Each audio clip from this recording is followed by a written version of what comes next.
Alright, this video is going to require a lot of intros because I'm going to be pausing and then restarting the recording every time we look at a different game. But I wanted to look at the Akiyama Seto games we haven't looked at because I didn't catch them live, because I thought they might be really interesting, because the games I saw certainly were, and I suspect this was a very well played match. So Akiyama started with 5-3-2-5 and 9. We can see he has the recapture in 8 if needed. And what would we be thinking if we're set up? My first instinct would be check 7. So, for instance, something like 5-3-2-5, but of course, what that sets up is your opponent has it as well. Multiple ways, even. Yeah, I feel a little uncomfortable. Especially because if you do set up something like this, and they say, oh, maybe there's not a way to do it. Hmm. Nope, ignore me. I was thinking if they do something like this, maybe they have some coverage like this kind of coverage where they get plus combo coverage against your captures, but they can't set up against this one. So probably not a big deal. All right, so my first instinct would be 7. My second instinct would be 5. The problem with a move like this is it's shared, and first turn benefits a lot because first turn will get last turn. So you really have to find a way to set up your non-shared cards, and that seems implausible here. Yeah. And Seto just gets rid of it. He just goes, I'm going to capture.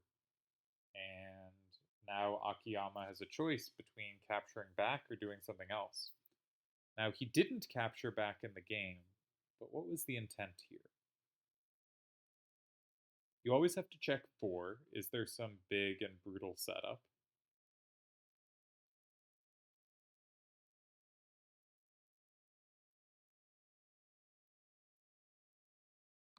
This is the only thing that comes to mind. I don't think this is that scary. It would be fun if something like this could be played, just to give 2-5-5-3 big setups. Let's just have the solver tell me what happens. Yeah, this doesn't work. Not for the reason I said, but it doesn't work. Um, yeah. Yeah, so I wonder what the plan was here. There are a couple ties. 1 is unlikely to have been the plan. 3 is quite likely to have been the plan. 7 also. Yeah, either 3 or 7 can make a lot of sense here. You can grab safety here, and note that doing so also can protect against the attack on your cards, so something like this is very logical. And kind of similarly, you could grab safety. Obviously, you can do other moves than grab safety, but you can grab safety here, and if they decide to lock in their cards, I guess you don't actually have safety here in this line. Yes, you do. You just use a different card. And usually these kinds of positions are pretty safe. I'm not sure I'm giving the exact right lines, but oftentimes allowing this kind of triangle in the corner, if you can grab safety somewhere and they don't have good ways to start blocking things in or making challenges for you, it feels behind, but it's not so bad. Okay, but this is not what was played in the game. Akiyama played in 3. And we can see Seto might have some issues going to the left. How severe, though? If here, then you have no threat in 2, so at the very least Akiyama can play 8, and he has 2 safe cards to Seto's 1. So that seems pleasant. If Seto goes here, again, you could grab a second card because Seto doesn't have a capture against 6, right? Seto's only going to have a threat against one of those cards. And if you only have one card that threatens both of these, usually what you want to do is block 8. Because if you go in one of 2 or 5, they can play 8, they grab a card, and the other of 3 or 6 will already be safe for them. But if you just go in 8, you lock in 9, and then you'll likely only have to play in one of 2 or 5, locking in one of 3 or 6, and you'll have locked in 2 cards in the right. So usually the right move order is to go in 8, and Seto does go in 8. Now there is a question, which card do you put in 8? You don't really have that comfortable a way to set things up.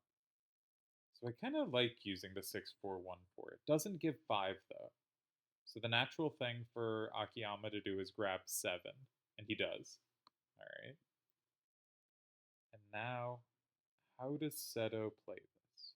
You have options in 2, 4, and 5, which makes me think probably the answer isn't going to be in 1.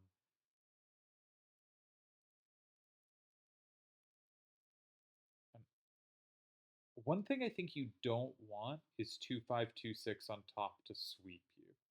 So for instance, I think if you started here, this looks like a loss. 2-6-2-5 is too strong. So I think you don't want to kind of give that side to side play that going in 4 or 5 naturally gives. Similarly, this is a loss, right? Because you don't have any way to capture the card in 3 to make it 6-4. Yeah. So it looks like 2 should be the move. And it's harder to force it into a side to side game. And 2 was played. And amusingly, Akiyama does force it into a side to side game by going in 1, but not with 6-2-5-3, which would give up this big combo, and 2-5-2-6 actually doesn't take very much and you'd lose. Instead, going with 2-6-2-5, grabbing the card in 2, and 6-2-5-3 actually covers 5-3-2-5 landing in 5, and 3-2-5-4 doesn't take anything in 5, so it has to go 4. That's a kind of funny. I don't think you see this often, where one side has a cross and the other side is the 4 corners at the end of the game, with the final move being in 5. That's a cute finish. I think this is a nice game. We're going to quickly check with the solver to make sure nothing was missed, just to be impressed that these two play at a high level. Yeah, 2 was the only tie. Interesting. So some pressure from Akiyama in this game. But also, Akiyama had to find exactly moves in 7 here. Now everything in 7 worked, and 7 is a logical square, but he did have to find exactly 7. Nothing winning here. We're just making sure green never shows up. And if green never shows up, that means no one made any mistakes, and we have a perfect game. So I checked game. This was game 1 of the match. I checked game 2 because we watched that live, and let's head over to game 3. So through 2 games, 2 perfect games, which is to say both no mistakes made. This one less so than the other, but also complex games, dangerous positions with few lines to a tie or needing to find the right idea to tie for both players. Okay, and we're back for game 3. So here we have a 3-2-5-4 and 3 starter for Seto. Okay, so Akiyama's hand already addresses this pretty naturally, so he is not forced to engage immediately. In general, I think they're both saying in the prior games that 3-2-5-4 is a game that if you're on first turn, you're probably looking to get out of your hand. The cards with 6s and the 5-5s are a little more powerful. We saw it as the starter in 3 in both the last 2 games, and in the game we just looked at, which was game 1, it was played on move 3, and then in the second game, which we have not looked at, it was the starter used by Akiyama, and here it is the starter used by Seto. And Akiyama goes in 5. This is a curious move to me. I like getting rid of 3-2-5-4. I also. The problem is, whenever you set anything up, it's so shared. So going in 5 here and actually not having cards play off it, I think is sort of the idea. Like, yes, there's a plus in 6, but you're actually trying not to set everything up. We're not trying to set up all the pluses and all the sames, because most of what you set up, the opponent will have as well. The one thing you have really different is the 2-5-5-3 versus 3-5-5-2 means there's sort of going up left can be some differences. It does make it really tricky to play. All right, let's see what happened next. 6-2-5-3 in 4, saying it's going to be a side-to-side game, and if it's a side-to-side game, I want my 2-6-2-5 to dominate. Note that plays well off the 4 of the starter. Something I'm so impressed by every time I watch Seto. This is not true. It's not. I'm not impressed by it every time, but occasionally I notice, and when I do notice, I am impressed. That doesn't mean it isn't happening constantly. It just means I notice it occasionally. But let's pretend I notice it all the time. Is playing off the cards his starter uses, because if you look at this position and you see fives, his 2625 has fives covered facing up from 9 and facing right from 1. And when he makes this game up down, his 2625 now has really decent side to side coverage. And the one thing in this game it doesn't cover is covered by another card, so you don't have to worry too much about. Um, so he really finds ways to get powerful sweepers out of unexpected positions. I mean, obviously that's a card that can sweep very easily, but just finding that one extra thing that gives it a little extra oomph, so now it can suddenly take cards like this one. Okay, Akiyama goes in 6. So that's gonna leave it a side-to-side game, but it's not obvious which cards Seto wants in this side-to-side game, and the 2625 can work well for Akiyama as well. Also, this is just safety. So yeah, these fives facing down are tough. It's tough for Seto to take stuff. And also, if you start like setting things up here, you're always setting up your opponent as well. And like, sure, you don't lose here, but it's a tie. Yeah. So there's ties like that, but I don't really see a way to press it. Ooh, Seto with a fancy pants move. Huh.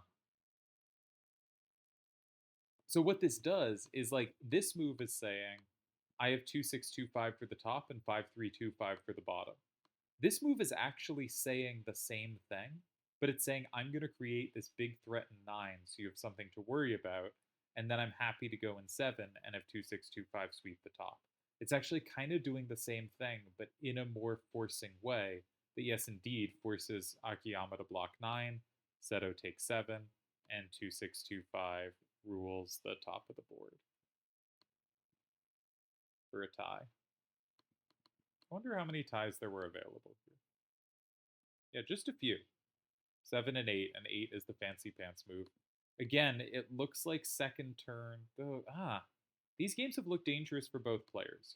Having 7 ties on move 4 is a fairly dangerous position. Not like you're really screwed, you'll have to find a miracle, but this is dangerous. This is easy to mess up. And that's something cool about these games is it's not quite back and forth. It's that they are both consistently finding ways to make the position dangerous for the opponent. I would assume this position is not very dangerous for Seto. Yeah. Um, but yeah, another perfectly played game in that no one misses a win. And so that is 3 games into the match with no wins missed. Now you might say, top players should be able to play 3 games with never playing a losing move. But like, matches rarely go 3 games, even between very good players. So to do this, especially when facing such strong opponents, as I keep saying, is really impressive. Okay, let's pause and move on to game number 4. Sorry if you wanted like deep analysis on this. I'm just doing quick scans and like seeing if anything fun happens. And we are back with game number 4. Hopefully that's reasonably centered. Um, and we have another starter with 3254, but in a new square this time. We're trying the 2 square. Wait, did I put in the right game? Oh no, did I just put in the same game we just put in before? Wait up. Oh no. I had put this game in wrong before. Seto has actually switched to 5235. Apologies. I got confused. Let's just make sure it was perfect again. 5235 might change the sequences slightly, but I think should leave everything about the same. We still get a fancy pants tie in 8. All right, looks the same. All right. Okay, apologies for that. We will actually come back with the right game next time.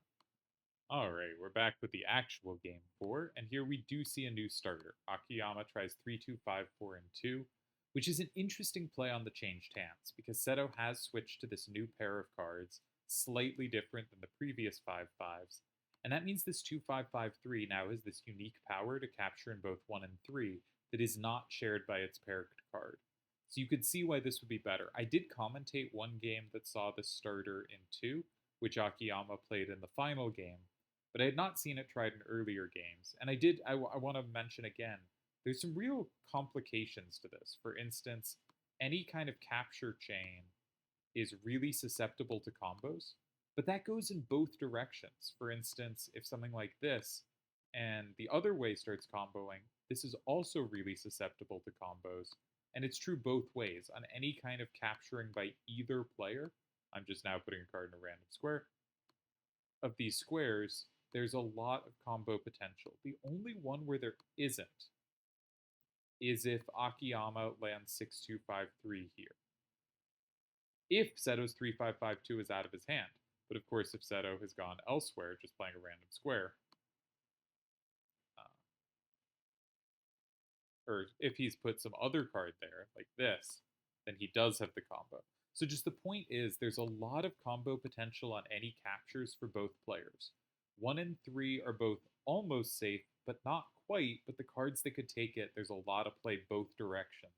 And I think it's pretty easy for it to be really dangerous. Seto plays 2-6-2-5 and 4.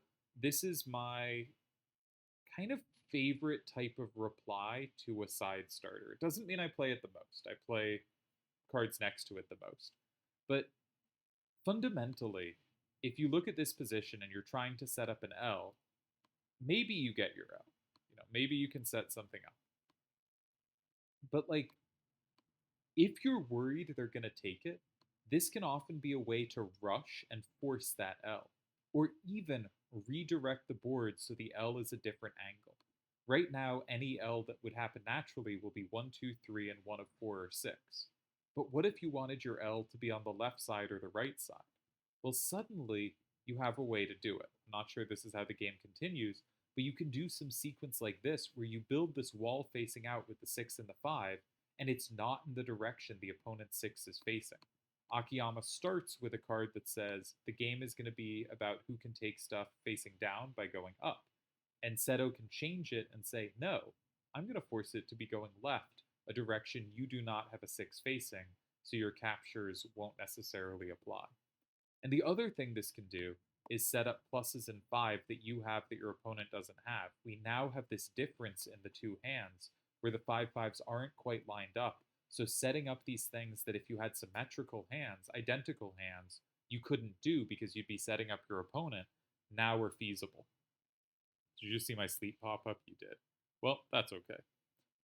So Akiyama does take 1, which I think is the logical thing to do. I see players go in like 3 or 7 a bunch here, but like 1 is the most valuable square. You need a good reason to not go 1. Occasionally you have to get rid of 5. Occasionally 3 or 7 is better, but 1 is very standard to do. And Akiyama does go 7, but he doesn't play the obvious 3-5-5-2 and 7. Interesting. He instead goes 3-2-5-4 and 7.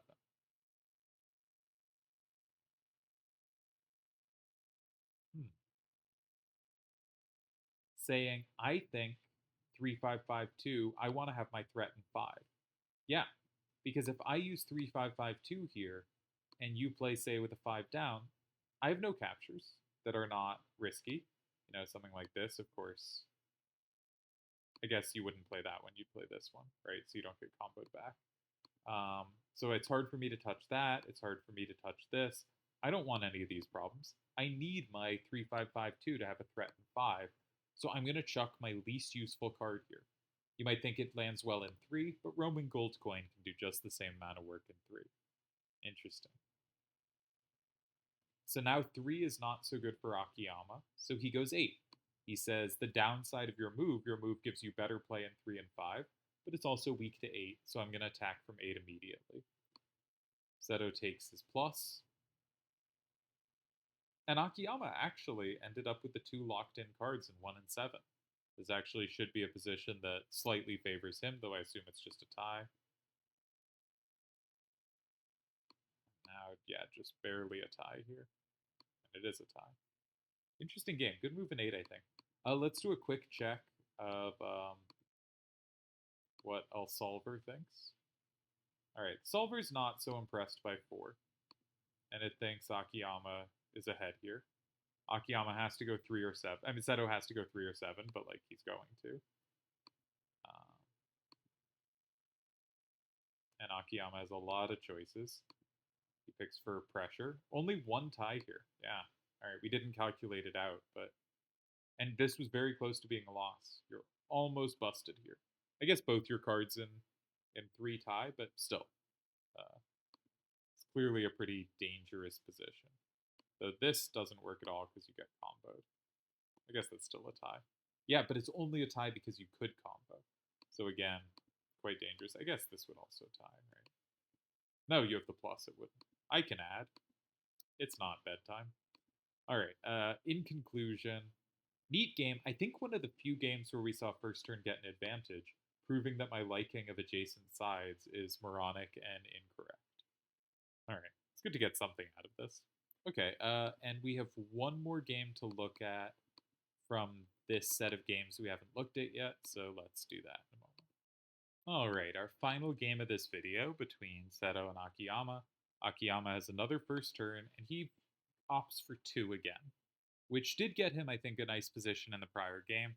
Seto certainly had to be more careful, and Seto goes for an opposite side move. Again, they are really frequently identifying the weakest card that has to be gotten rid of, and they are both very conscientious about finding ways to use it. Even in the last game where Seto did not use it as his first move, he did immediately follow up with it. And again, I am always really impressed by Seto's comfort with weak numbers facing out that don't pose any direct challenge, but create other challenges, and also where he finds ways to use the slight differences in their hand, setting up pluses in 5 that Akiyama does not share. So Akiyama gets rid of 5. Seems very logical to me. And now, I hate playing these enclosed. Open, it's a bit more comfortable. You usually just want to grab safety somewhere. So, I guess 6, 2, 5, 3, and 7 is the only safety. I could imagine a case for like 2, 5, 2, 6, 2, 5, and 6. If they're 2, 6, 2, 5, and 4, you would combo play against something where if you can go in one of 4 or 6 and you have combo play against their move in the other of 4 or 6, that can work well because like 2, 6, 2, 5, and 4, if they go in 1 or 7, you can take back and you're pretty happy. And if they have to go in 6 to keep everything like symmetrical and clean, if you have combo play against their move in 6 and they don't against your move in 4, this can be pretty promising. And they don't against your move in 4. And if we compare to here, well, this, we can see there is combo synergies. So I wonder if this is a decent idea. Yeah, it's an okay idea. Nothing special. He goes for safety in 7, which is logical. And now Akiyama has to choose between most likely 3 or 9. Though having seen a previous game this match, Seto played the equivalent of 6 in this position, and I've seen Akiyama play that square in formations like this quite a bit, so easily could happen here. Let's see what does. He goes 9, grabbing the card in 7.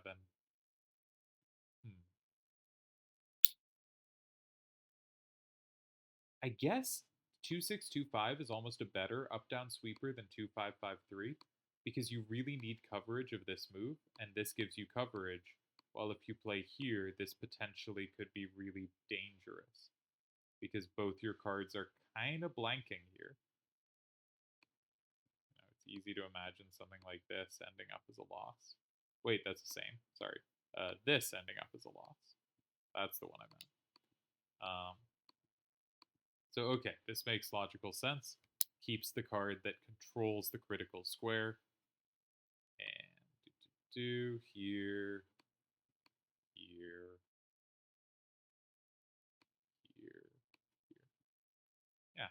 Looks very reasonable again.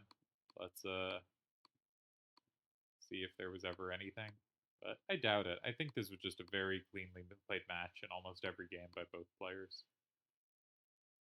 And also one where just really consistently there'd be very few ties left at the end of the game for whoever was making decisions. And that's fairly rare. Interesting. This suggests this is a pretty low power starter. You usually see even. So, this is a rule set that should favor second turn. It's SPC. I think if we look at the games, game one was pretty balanced. Both players did well. So, pretty balanced. Game two was also pretty balanced in that that was a crazy complex game. That's the first video I put out. That's the best video from this series. Go watch that one. That was a crazy cool game. So that's pretty balanced. Game three, I think Akiyama was a little ahead on second turn there. Game four, Akiyama was a little ahead on first turn. Game five here, Seto's probably a little ahead. Akiyama has to be careful on move five, and Seto, I don't think at any point has to be all that careful this one. So, yeah, definite advantage to Seto. Game six, Akiyama was way ahead on second turn. And game seven, Seto was way ahead on second turn. So, clear advantage to second turn overall based on these games. But I think you could expect second turn to be doing at least equally. But this really suggests second turn doing very well. The normal rate of losing moves to a starter is around a third, and you don't have to do much math to realize this isn't a third. Now, I do wonder, does that mean, was this a better starter, at least by this quick check? Yeah, this looks pretty normal. This looks like a normal starter to me. If we add this up, 1, 2, 3, 4, 5, 6, 7, 10, 11, 13. 13 out of 40 is exactly basically average. On the other hand, a lot of times the solver kind of misevaluates their lots of positions, like not these exact cards, but positions where after this is played, suddenly the second turn player has two ties. So in this position, technically every move ties, but fairly often with side starters, two moves later, very few moves tie. And so there is a dichotomy to playing these positions where the solver will initially be very rude and then be like, wow, this move in three was incredible. And you're like, that's the most obvious move on the planet. So it's not great at evaluating this kind of move. All right, I think that covers the open portion of this match. If you are watching with me so far, you will know Seto did end up winning the open portion. And I think when these two play, you see so many cool moves. It looks to me like Akiyama was a little ahead early, but pretty neutral. And that then Seto was doing, well, no, the second to last game, Akiyama had very good chances. On the other hand, if Seto had played a different card in three than the card in two, maybe Seto would have won that. So hard to judge.